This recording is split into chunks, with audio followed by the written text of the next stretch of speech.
Put that AD carry spot in a strong position for them. Dan's the shot caller. We'll see him making quite a bit of calls throughout the game, but the picks and bans, we'll see what Lemon Nation can do with these for Cloud9. We already see the Kale, Maokai and Kha'Zix coming out to stop Danagorn and that top lane left.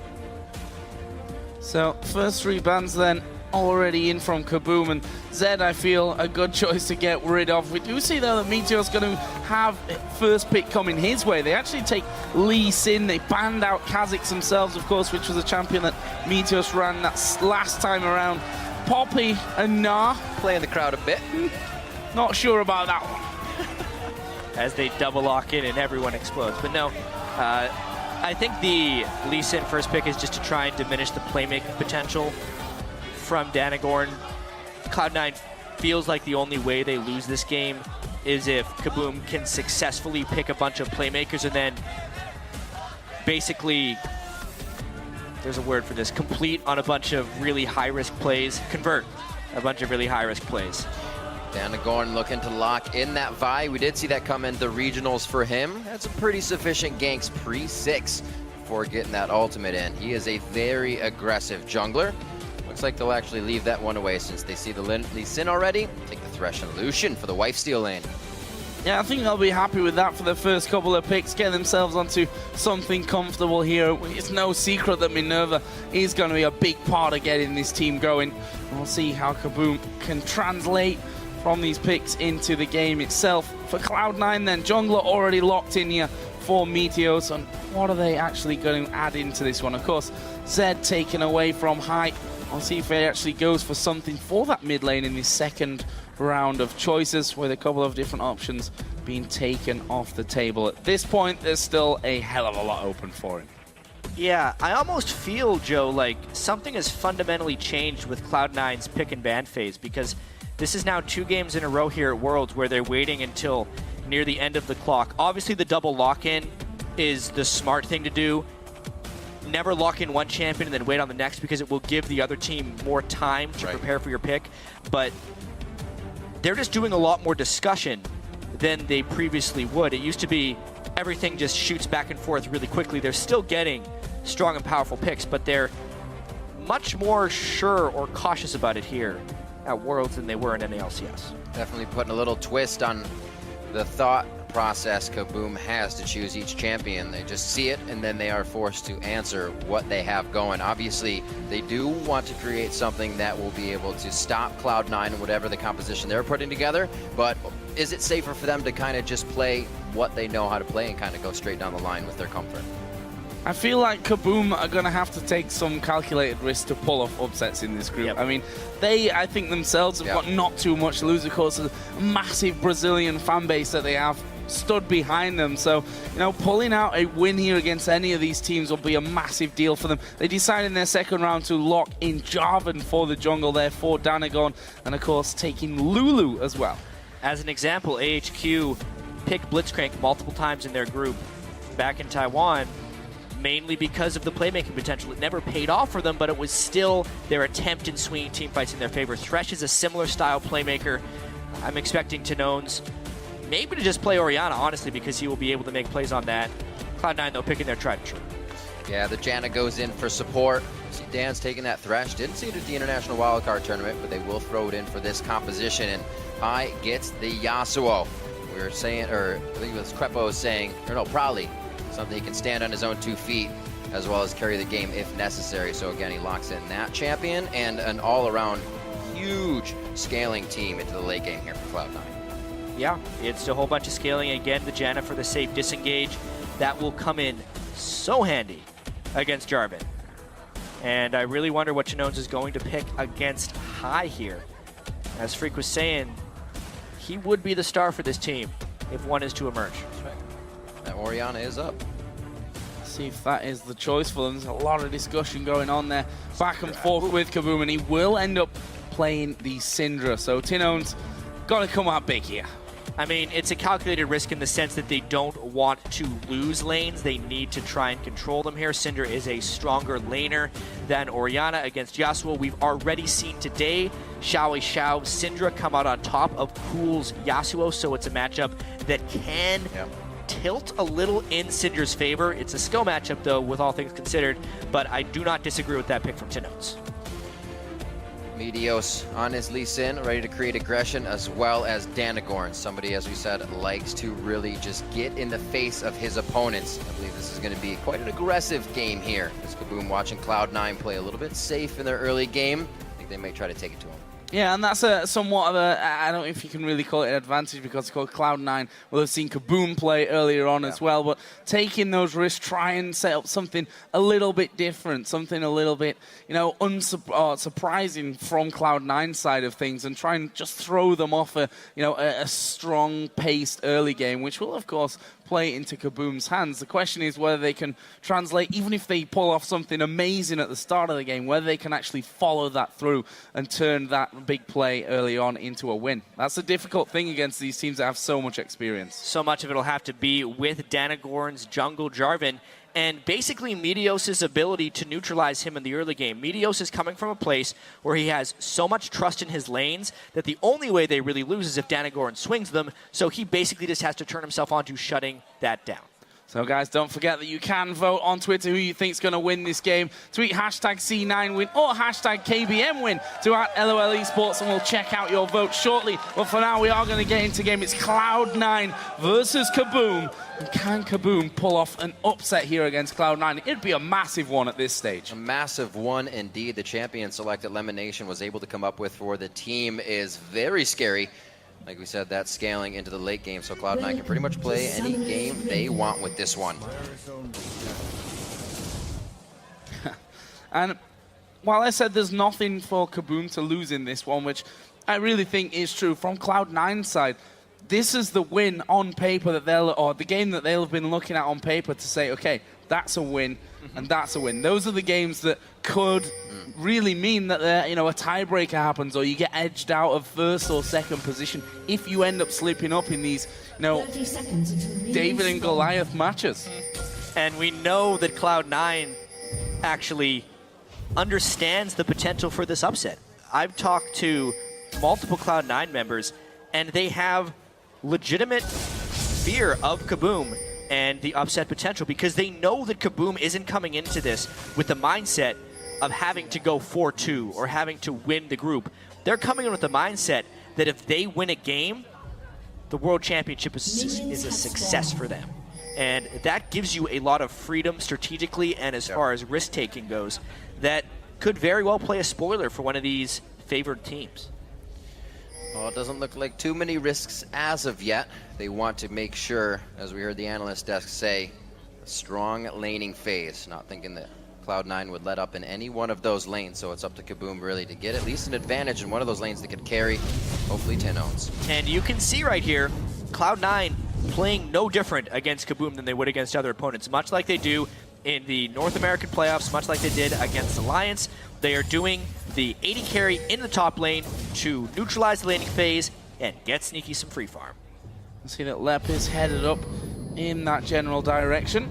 Lemonation just going to force him away completely. Says, right, shield on myself, do that extra damage. Dan's is going to come up to join Lep, so that will leave us with the 2v2 on that top side, and also means, of course, that there's a bit of free farm down the bottom lane for Minerva on Lucian.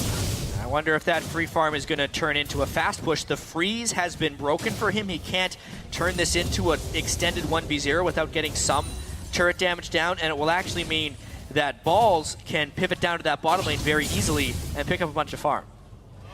Well, we know Balls loves to just stay in lane and keep himself safe until he can make a huge impact on it. He clicked on that CS. I saw it. He stopped halfway. This is Kabum not playing the swap properly. It's something that requires a lot of practice. You have to be able to get good reads early on. You have to play wards early on in the game. But the fact that Minerva was in a lane all by himself without support help, and he did not set up a proper freeze, means Balls can very easily go in there and get farm. Oh, Meteos actually connecting with the Q there onto Danagon. They're both double buff. Where are the mid lane? Is Danagon actually going deep onto Meteos? Couldn't quite get that knock up, and now High trying to turn this one around. He's going to get a lot of damage off. Who's he going for? Puts the Ignite towards Danagon. He wants those double buffs, and Danagon flashes to the safety of the brush. If Danagon did not flash at that exact moment, High had the point blank knock up on it, and it would have been the double buff. So High despite burning his Ignite there, definitely pressures Danagorn, and it should give Meteos a leg up. Playing the flow very nicely, gets in for more damage on the Pinones. We saw this between Cool earlier as well. Xiao, he was taking a bit of damage, but Xiao was able to play that Syndra very strong. So Pinones, with the damage he's taken, still in a good position here. 17 to 21, not too bad on CS. As High tries to keep it aggressive. So after the first few waves in that mid lane, there is going to be High that has a slight advantage. The AD carries are actually sneaky with that 2-on-2 pressure that is edging ahead of that of Minerva, who of course is now in a full-on one-on-one versus Balls, and there's a good amount of damage here coming out from Balls. He needs to be careful here as Danagorn comes down, and well, read like a book really. Balls has gone back toward the Tribush, but will he realize that Danagorn's in there? He's got good range, no flash to go even further though. It was a choose your own adventure, and he definitely chose the wrong one in that path. He does not have the ward in the right spot. Danagorn is really waiting on this one, maybe for the last burst of mana to come out of Balls here, or maybe that... He's hoping for the Rune Prison, that's exactly it. They just don't bother waiting any longer, and it means Balls was not trapped in any cast animation, so he could easily flash the Plague combo. So, the flash down. We'll see if Danagorn can keep the aggression up from lane to lane. Means that Meteos that entire time though farming the top side of his jungle. He's almost approaching a 10 CS lead, and he's going to keep that trend going as he heads onto the bottom side and towards his own Wraiths. As Lep doing some good damage there towards Lemon Nation. The hook coming out, max range landing onto Sneaky, not followed through. The Flay does come in, and a bit of pressure there in that 2v2. A little bit of miscommunication. That was the ward coming in from left. Dans didn't think he was going to hit that one possibly either, but it's good Ras, and they keep it strong in this lane. And we've seen this through a lot of the teams that end up near the bottom of these groups of worlds. The laning phase is usually quite close. We've actually yet to see a laning phase twist in the favor of the underdog. If that happened, I'd be fascinated to seeing how that progresses on the game, because as of now, if the lane is close, the better team will play off better, but that's another hook. That could be a kill. All the shields in defense right now. Lemon Nation low on mana. The Ignite goes down. It's High flashing in. Oh, he dashes through him. The exhaust is down. Can he still keep it? One last Q. High to pick up first blood. Oh! What a play from Dans to save left more than one. Also gets the grab, but there's nobody there to pick up on it. Great play from the support of Kabum. And the amount of pressure lost by that monstrous roam up top from High is going to buy so much time for Tinones in this mid lane to pull ahead of High. You can see there the farm 50 to 37. Tinones doing a good job. Will also get some minion damage onto that turret. So not all bad here for Kabum. Minerva continues to farm, has now pulled ahead because of the fact that Sneaky and Lemon Nation had to back away from that top lane. Should be able to push it straight through onto the turret. Meanwhile, Lep will use his teleport to get up there on that top lane and get a decent wave of farm as well. A really nice chunk there. Thought they were going to miss it, but the teleport was still up. Fiendish Codex buys for both Tinones and Lep on their first backs to keep themselves a bit more powerful in lane. Minerva safely backing. Dan's on the roam everywhere right now, trying to keep the wards up, trying to keep Meteos out of some dangerous positions that could really put Kabum behind here. 7.5 minutes in. Really great back and forth so far from both teams. Still feel that Kabum, despite having this good early lane phase, have to make plays, have to have a bigger lead going through into the phase of the game where Cloud9 are going to be stronger than them. But we've seen surprises already. I don't think anyone expected AHQ to pull out that win against EDG last week in Taipei. We'll see if Kabum can do that yet over Cloud9. Of course, sit 1-0 in the group after that great victory against Alliance earlier on today. You can see Meteos here doing his red buff, and we'll see if that means then a visit towards this mid lane. I don't think the bottom's much of a question. Actually pushed quite far out as Minerva having a good little trade there with Sneaky. He's got the level advantage in that bottom lane, and he's trying to bully that weak mid game from Trist. Sneaky has not actually respected the 2v2 lane matchup in the slightest with this item build. He's won an Avarice Blade first. You'll actually often see a Trist build an early pickaxe and then go into a static shift, so the pickaxe gives him some type of trading potential in lane. He's basically doing nothing in that lane right now, so they're playing victim to Kabum's superior laning phase at the moment. Very surprised they're taking trades here. BF Lucian to just that gold generation. Not going to work out too well for Sneaky, but the shields are coming in big from Lemon Nation. Meteos and High trying to get in. Great ward here coming in from Kabum, already in the Death Brush. They'll see this pink ward. Nah, possibly not. Don't take the time to take that.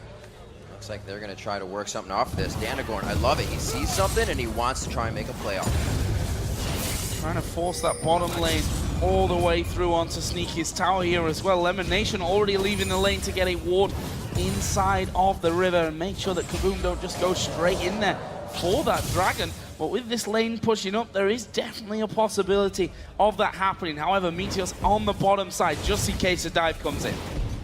We see Danagorn and Tinones entering the jungle, but this is maybe not where they want to be. Come up behind High. He's already got himself in a safe position. Great job in mid to know nobody's here, and I want to stand right in the mid. Yeah, based on the positioning of Meteos, setting up for all these counter ganks, even the itemization of Sneaky, it's almost as if they were expecting Kabum to just lose their minds and do these really crazy, aggressive, high-risk plays, because that's what all of us were expecting from Kabum. But what Kabum is doing is they're just playing standard, strong lanes with solid vision control, because Cloud9 has postured themselves so defensively, they're having to give up a lot of stuff to Kabum. This dragon's going to be an attempted steal. As long as they wait it out, Meteos won't be able to make it in. Oh no!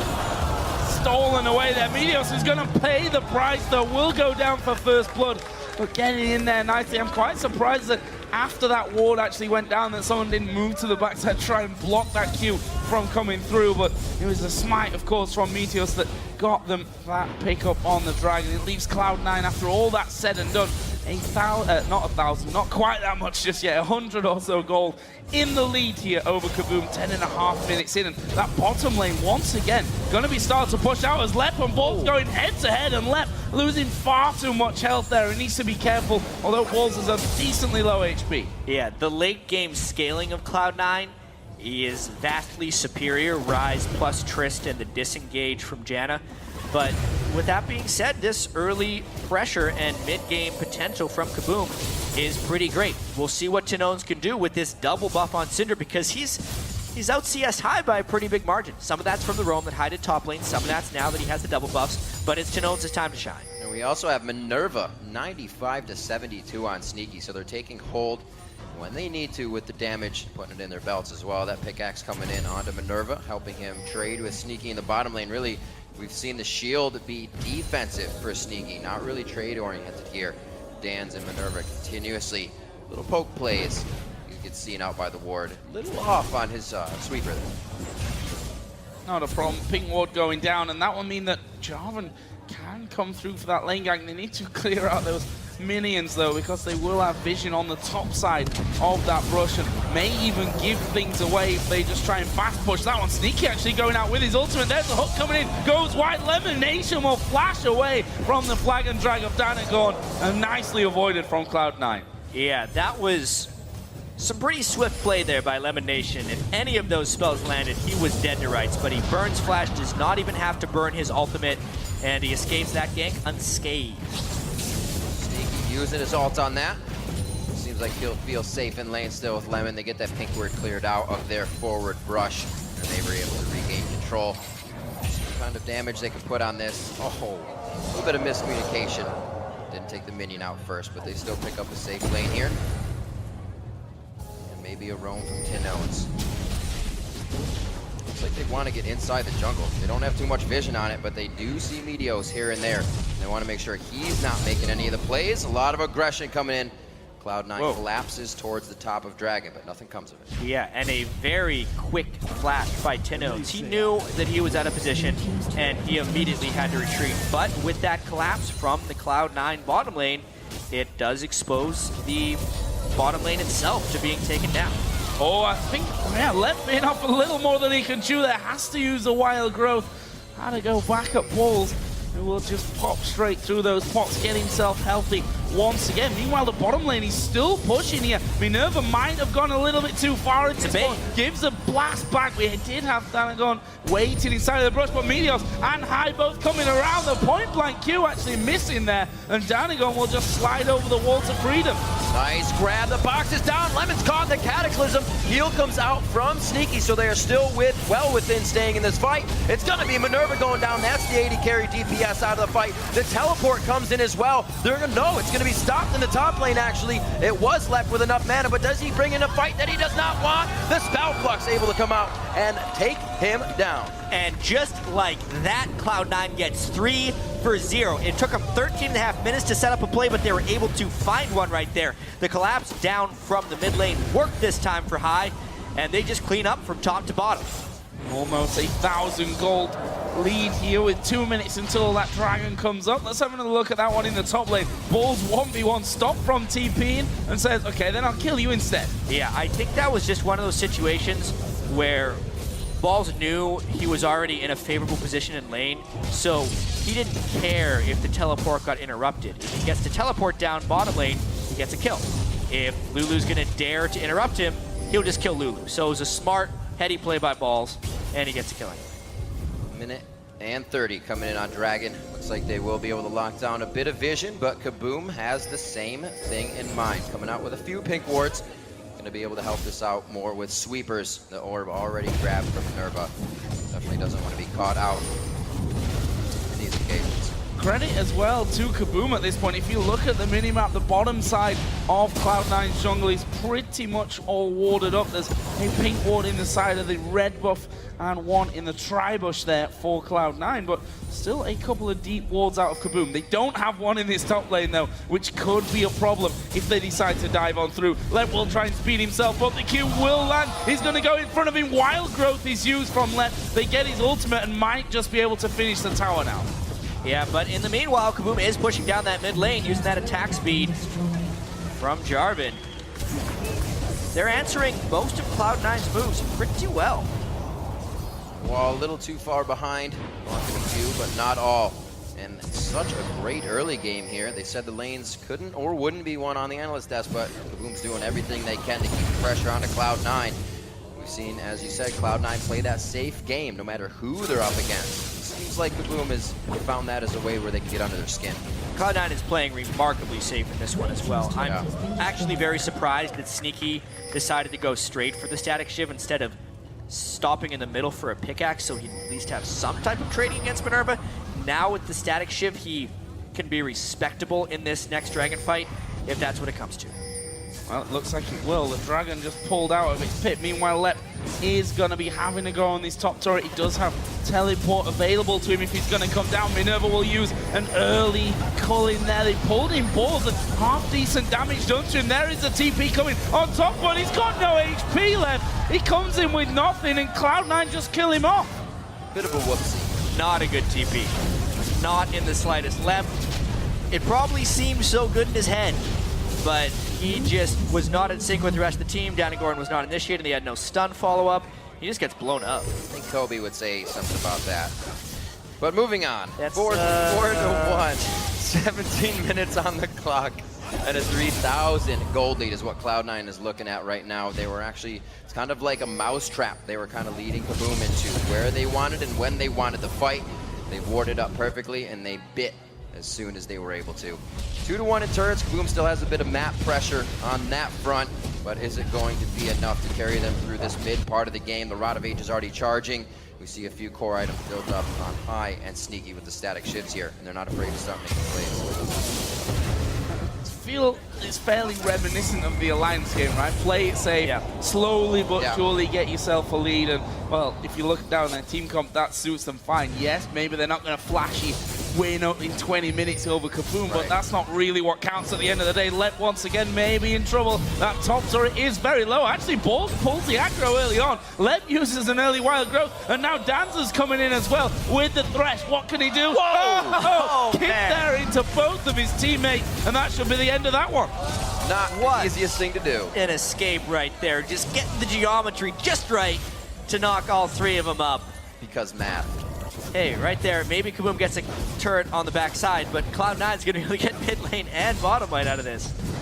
There's another one. Outer three are dropped. They can start to easily move into Cloud9's jungle, but wait a minute, Sneaky's trying to easily move into a little bit of Minerva's personal bubble. Takes him down. He'll be out of the game for a little bit here. High trying to take it out with Tinones. He wants a blue buff, but it doesn't look like he's going to get it. Tinone says, get off of my turret right now. Trade a kill, and he may not go down. Oh, no, he's going to go down. The last tick hits, and that's a shutdown. actually on the Tinnos. High was playing a very dangerous game, dancing around a turret there in the face of a DFG Syndra. The DFG active didn't actually get used by Tinnos there, so a little bit of a misplay. Luckily for High, he still picked up the kill despite getting a little bit nuts. And I think why not trying to look in there, maybe something risky here to just edge him out. Speaking of edging out, we've seen Balls just bring that farm back in the top lane. Of course, sat on 1-0-0 after that solo kill onto Lep just a little bit earlier on. And had that tier stacking up for a good while now, and he's going to be picking up that Archangels pretty soon. And that's that fight once again in mid, and you see that Tinon's actually lost vision of High there for a moment. Yeah, well, he hit him with the ultimate real easy. The wind wall blocked so much, but then High ran out of his duration. Of course, Tinons is just going to ult his face at that point. He figured he'd get a 1-for-1 trade. That's the best he could get. Once his wind wall had fallen, not really sure what High's play there outside of hoping to trade a kill. Nobody gets a blue buff. Well, he's got it back anyways as he comes back in the lane. Tinons still happy with that situation. 20 minutes on the clock, and it looks like Cloud9 starts to gather in the mid lane as they want to start cracking down on this pressure. That mid turret, about 5% HP left. They only have a little bit of work to do, but the whole team of Kabum says, not this one, not right now. Couple of wards cleared out, the hook coming through from Dance. They had vision of that one thanks to the ward over the side. The Q lands, but no follow, but there's the knock-up onto Tinnos. High going to go in for this one. He himself will get next knocked up, but Sneaky coming around the side as well. Danagon will throw down his cataclysm, but Sneaky just knocks him back through the back wall, and that is a 2-for-0. This tower's going down now. That was some exquisite Yasuo play. Right into the wind wall, flew that Cinder ultimate, and that is how you play the matchup. High destroying right there for Tinons, and the rest of Cloud9 following up just right. And there was one person missing from that as well. This guy in the top lane still pushing by himself. The split push working out quite well, and with how big High is getting, they'll probably be able to do this in every lane quite soon to start spreading Kabum thin. And of course, Rise not going to be taking those turrets down very quickly, but if you get that entire time all on your own, you're still going to take chunks out of the turrets. The rest of the team come through, and that will be at 21 minutes into the game. Well, we're closing in to a 10,000 gold lead at this point. 8-2 up in kills, 2 with the AD carry, 3 in the mid lane. Spread really nicely across the entire board. And this is that knock-up and ultimate from Yasuo again onto Tinno. Yeah, the impressive thing to me wasn't the initiation, it was that wind wall. At the very moment when he spread between Tinnos, he's like, okay, now is the time we'll try to retaliate. Let's make that an impossible feat. So he throws out the wind wall, Cinder can't fight back, High takes almost no damage, and they get 2 kills. Something you can't take away from Kabum, the strong individual play, but you see the separation when it gets to the team fights, the coordination that the teams outside of their realm of play just start bringing to the table. It's too much for them to handle.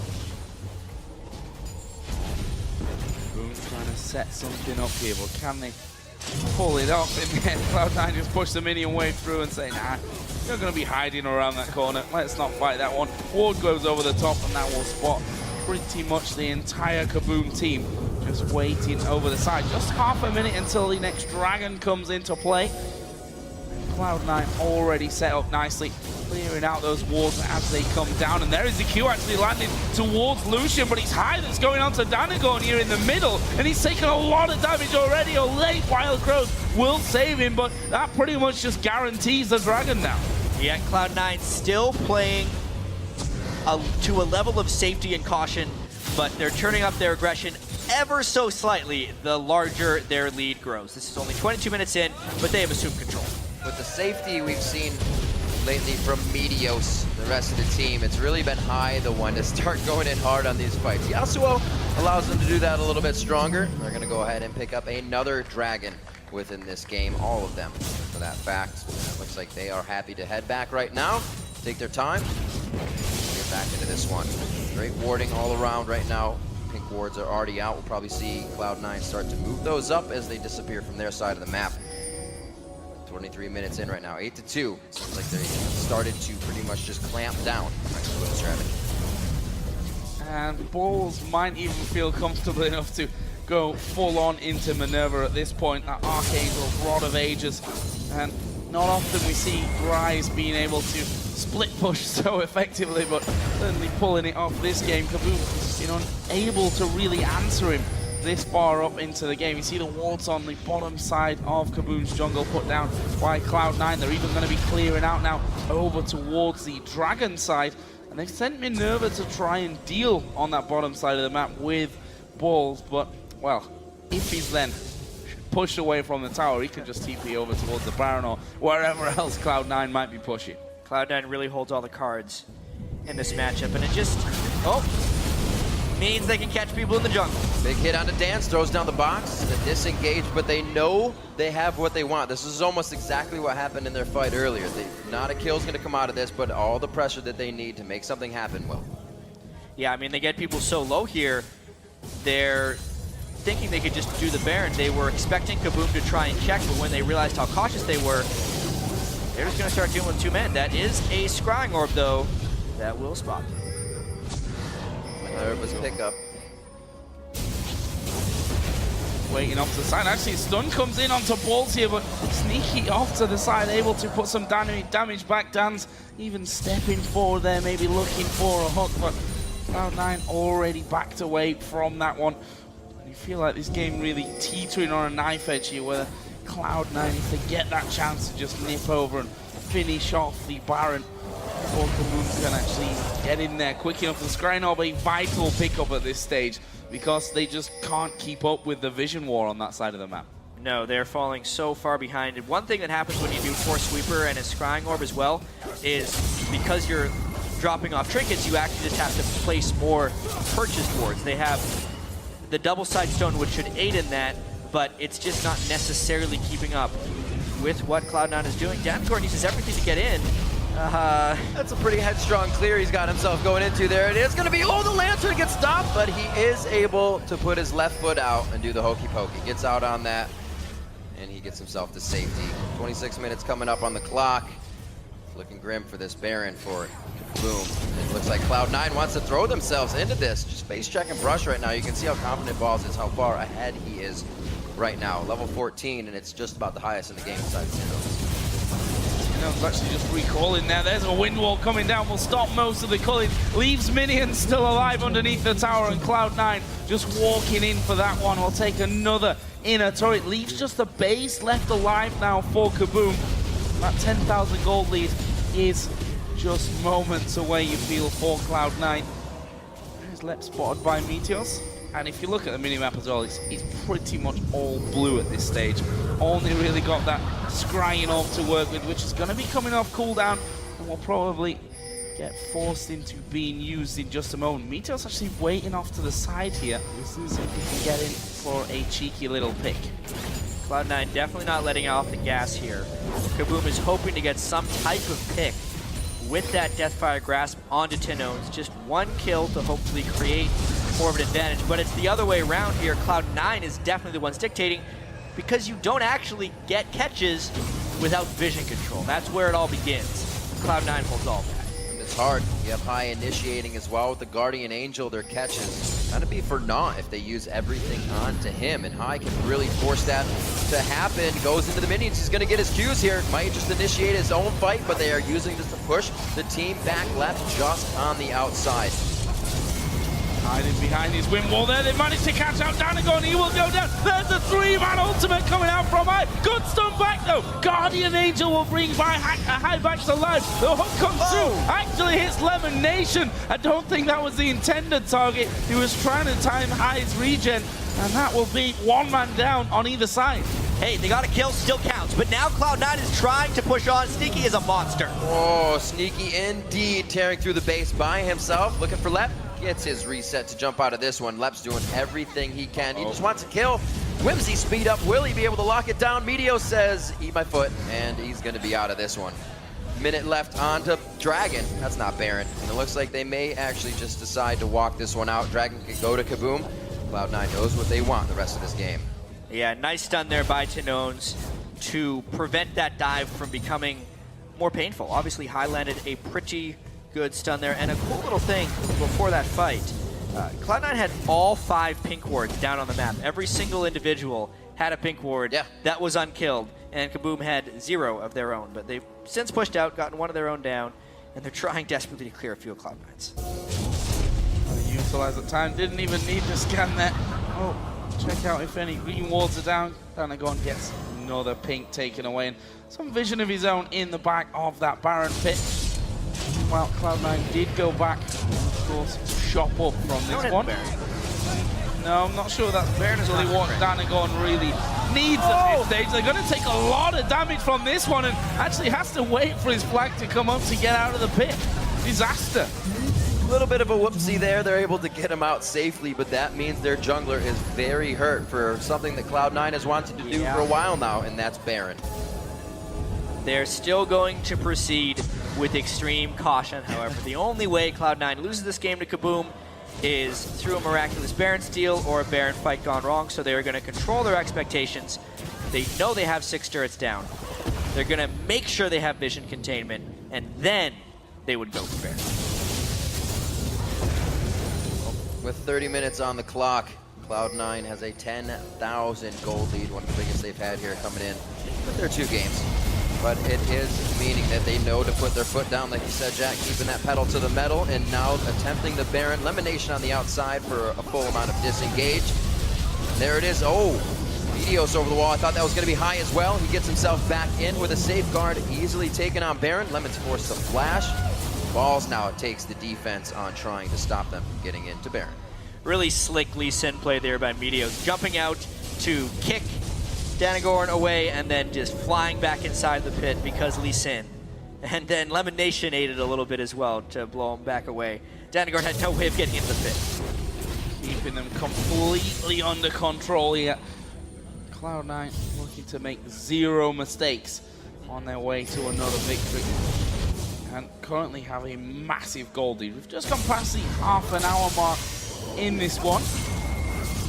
Kabum really looking to just find anything in this game that could give them a glimmer of hope at this point. Yeah, and honestly, a Cloud9 victory here would actually mean that North America goes 4-0 on the first day of this group stage. LMQ went 2-0, Cloud9 went 2-0. Now remember, they have yet to face the Korean teams in both of the groups, so this will definitely kind of set the stage for some pretty big clashes.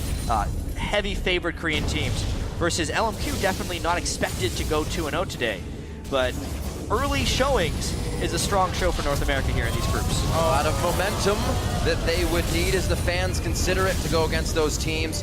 And right now they're using all that momentum to just take out each member of Kabum methodically. Surgically removing him from the map now, looking at the middle inhibitor turret as trying to engage over the wall. I wouldn't put it past Sneaky to be the first one hopping in.